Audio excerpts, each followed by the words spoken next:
Bienvenue amis internautes, nous vous savons nombreux à l'attente de cette édition de Ligne de Mire consacrée à l'école ivoirienne. L'année scolaire 2017-2018, comme nous le constatons, a été placée sous le double signe du civisme et de l'engagement de tous pour une école de qualité par Madame la ministre de l'Éducation nationale, Madame Kandia Camara. Comment les parents ont préparé cette rentrée scolaire? Quel avenir pour cette année? Et le rôle du COJES au sein de nos différents établissements, autant de préoccupations qui animent nos Ivoiriens. À cet effet, nous avons tendu notre micro à quelques parents, aux responsables du COJES et aux élèves eux-mêmes. Voici ce qu'ils disent.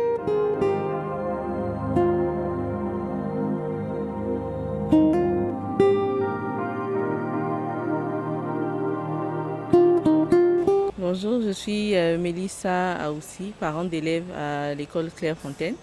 Bon, pour moi, la rentrée, je l'ai préparée comme tout le monde. Depuis l'année dernière déjà, on avait déjà fait les réinscriptions. Donc, je me suis prise quand même tôt pour les fournitures et tout. J'ai acheté les fournitures de ma fille très tôt. Et puis bon, elle a commencé seulement hier. Mais bon, dans l'ensemble, ça se passe bien, tout va bien. Elle est contente de reprendre l'école, surtout de retrouver ses amis. Donc voilà, ça va, tout va bien. Les fournitures n'ont qu'à diminuer un peu. Encore, bon, le transport, les enfants, souvent, quand on rentre des bus, 4 de bus, souvent, une fois que ça passe, même une heure, on peut descendre les enfants. Pour le premier, là, si tu n'as pas de moyens, premier, là, tu vois que ce n'est pas trop ça. Voilà. Combien d'enfants qui vont à l'école? Moi, c'est 3. 3 enfants. Maintenant, le kaki, voilà le kaki, fourniture et couture, tout ça, il faut voir. Quand tu enlèves tout ça, pour aller payer encore, ça c'est un grand. Pourquoi les enfants sont privés? Pourquoi le choix du privé? Mais parce que souvent, pour l'État là, si ce n'est pas actuellement, avant privé là, c'est mieux que l'État. Parce que l'État, souvent, une fois, si on dit grève, les enfants vont venir rester à la maison et ne font rien. Donc, si c'est comme ça, là, tu vois qu'un enfant ne peut pas aller loin. Tout ce qu'il connaît, si une fois qu'il fait une semaine, il oublie tout. Toi-même, tu connais. Donc, c'est à cause de ça, privé, là, souvent, privé, les gens aiment privé par rapport à l'État. Bon, concernant ce sujet, bon, moi, mon inquiétude, c'est l'engouement, en fait, comme on venait de le mentionner, des parents par rapport à la rentrée scolaire. Il faut dire qu'au niveau financier, c'est un peu compliqué. C'est vraiment compliqué. Certaines familles vivent des difficultés par rapport à l'inscription parce que soit l'inscription, le montant est un peu élevé par rapport à leur budget ou bien leur charge. Et il serait intéressant vraiment de réduire un peu pour... Par exemple, il y a des parents qui veulent mettre leurs enfants dans les écoles privées. Et vraiment, les prix sont un peu élevés. Donc, si l'État peut voir cela, pour permettre à tout le monde de donner l'accès aux enfants dans ces écoles privées. J'ai 8 enfants. Il y a 4 qui fréquentent. Il y a 2 qui sont en 4e.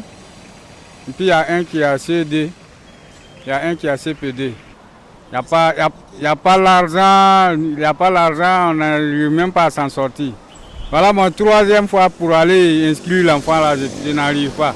Quand j'arrive, on dit il y a chose blocage, il faut partir, revenir, ça va être 3e fois. On dit de venir lundi encore. Bon, lundi, je ne sais pas si ça va aller. Sinon, j'ai fait une inscription en ligne. Mais pour aller inscrire l'enfant là maintenant, ça ne va pas. Ça, moi, j'avais confié à ma fille d'aller faire ça. Lui, il a parti inscrire ça. Parce que les deux, lui, il a inscrit les 2, et puis moi, j'ai inscrit les 2 aussi. Ça ne m'a pas posé problème. En tout cas, chaque soir, l'enfant, il faut aller regarder à l'école s'il va ou ne va pas. Ce qui ne va pas, le professeur va te dire l'enfant ne travaille pas ou bien travaille. Il faut contrôler tout un temps pour voir. Sinon, il n'y a pas le temps pour aller tous les jours, mais il faut passer temps en temps pour savoir. On est parti à l'école, on voulait s'inscrire maintenant.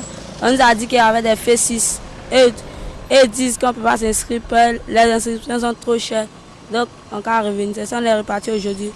On dit de revenir lundi. Je pense que ça va nous mettre en retard, nous les jeunes qui vont à l'école.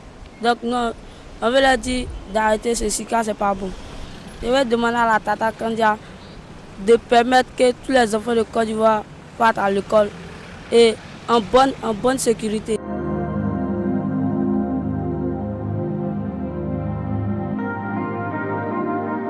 On ne sait pas dans quel esprit cette rentrée va commencer. Donc on a peur. On a peur pour les enfants. Pour nous-mêmes, mais pour l'enfant qui quitte la maison. Pendant ce temps, le papa il est déjà parti au travail. On fait comment? Est-ce que l'enfant va rentrer sain et sauf? Vous voyez? Non seulement il y a ça. Et puis bon, il n'y a rien qui se fait pour sécuriser la population. On est dans la peur totale. On est dans une peur bleue. Qu'on le dise, qu'on n'ait pas peur de le dire. C'est normal, il faut que le service, ça soit d'abord, ça doit commencer d'abord de la famille.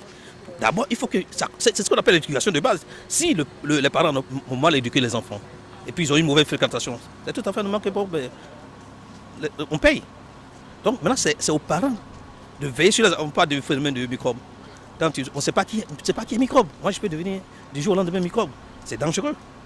Donc ça veut dire que le service même là doit être vraiment de rigueur. On doit l'enseigner depuis le bas âge, de la famille et puis à l'école. C'est pas que l'école, mais la famille aussi. J'ai pratiquement 4 enfants scolarisés. Ouais, c'est énorme. Ben, c'est ça aussi la rentrée. C'est ça aussi le rôle des parents, c'est ça aussi la responsabilité. Les enfants se sont occupés, il faut les éduquer, il faut les mettre à l'école.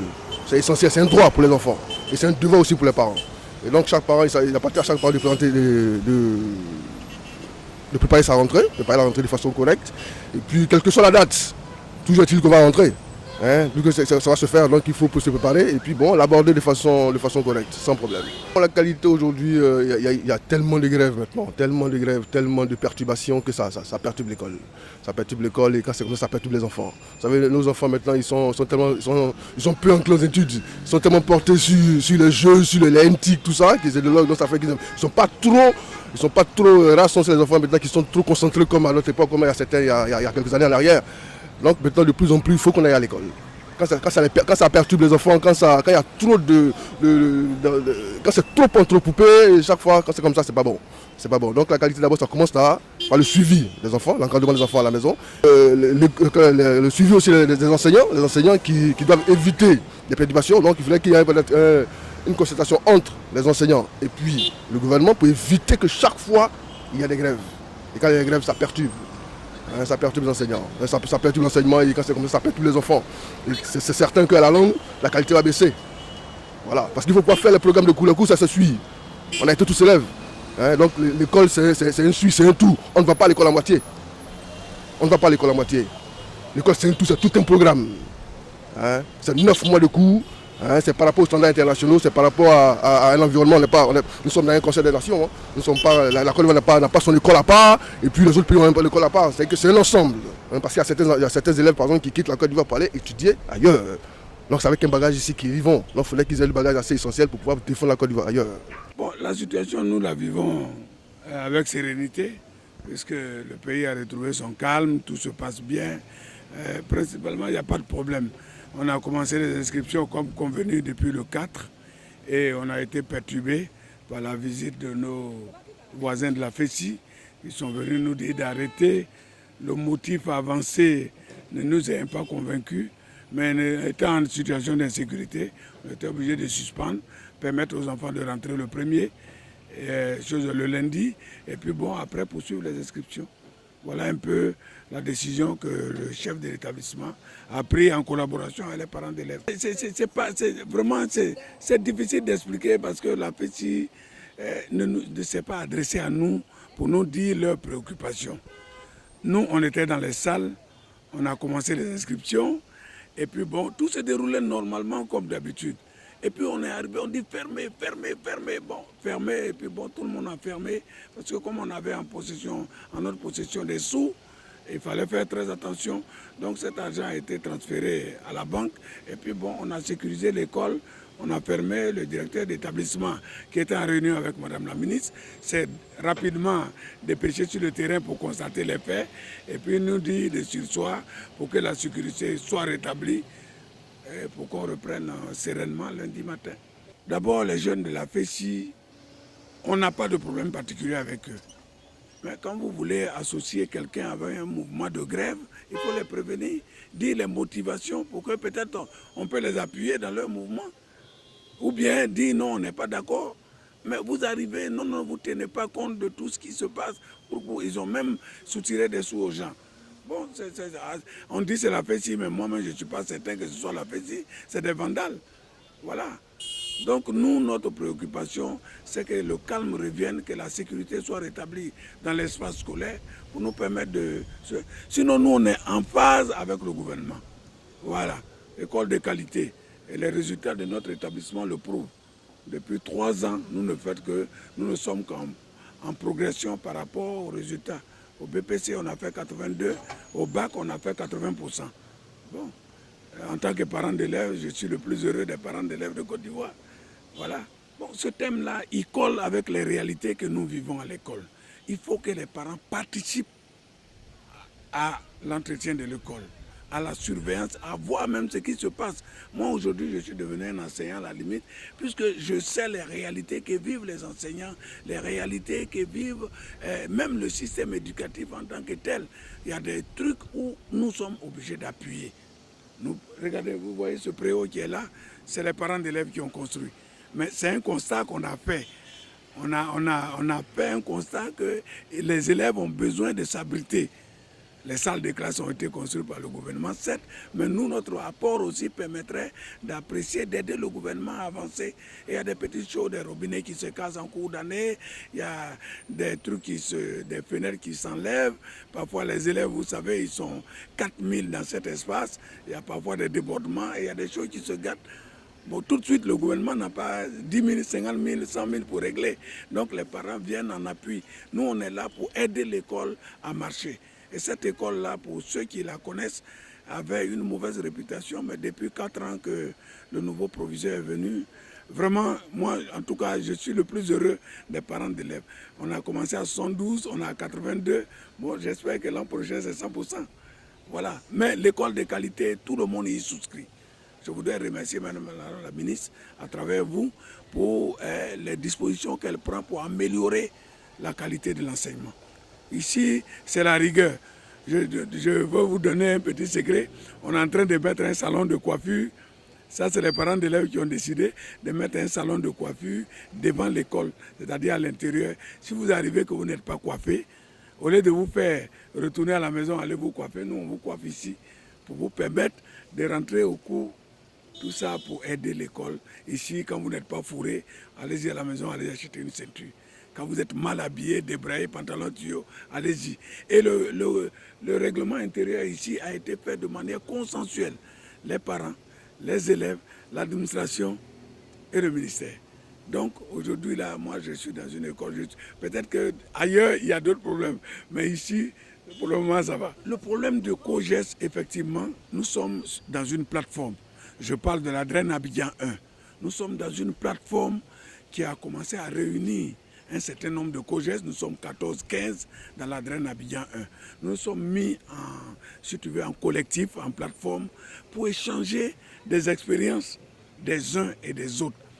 C'est la collaboration tumultueuse qu'il y a entre l'administration et les présidents de COGES qui amène parfois certains débordements. Mais il faut recadrer tout ça et puis mutualiser nos expériences. Si on mutualise nos expériences, il y aura moins de bruit ailleurs. On va mettre chacun dans son rôle et puis bon, chacun va tirer profit de la position. Sinon, effectivement, il y a des COGES qui ont des difficultés de fonctionnement. Ça, il ne faut pas se le cacher. Moi, je ne le cache pas. Parce que quand on se croise entre présidents de COGES, il y a des choses qui sortent.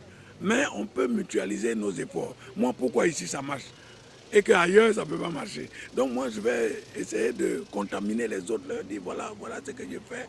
Il y a des choses, des concessions qu'il faut faire pour que ça avance. Parce que nous sommes un outil d'appui à l'épanouissement de l'école, à l'avancement de l'école. Nous ne pouvons pas nous mettre, on n'est pas des enseignants. Voilà, mais l'enseignant, s'il est mal logé, par exemple, la salle des profs, on a renouvelé l'équipement, on a mis la climatisation et on les appuie quand ils ont des besoins. Aujourd'hui, le COGES, je dis, nous, notre COGES, en tout cas, je ne veux pas me lancer des fleurs, mais nous, on est au quotidien des enseignants. Et les résultats sont là. Quand l'enseignant est à l'aise, qui n'a pas de soucis, qui se sent, c'est-à-dire qu'on s'intéresse à lui, effectivement, il y a une amélioration. C'est la fin de la première partie de cette édition de Ligne de Mire. Nous avons été très heureux d'être en votre compagnie, tout en espérant que vous avez pris plaisir à nous suivre. Pour vos suggestions, critiques et propositions de sujets, veuillez nous contacter aux adresses qui s'affichent. Rendez-vous la semaine prochaine pour la suite et la fin de ce premier numéro de Ligne de Mire. Vive la Côte d'Ivoire! Vive la Côte d'Ivoire!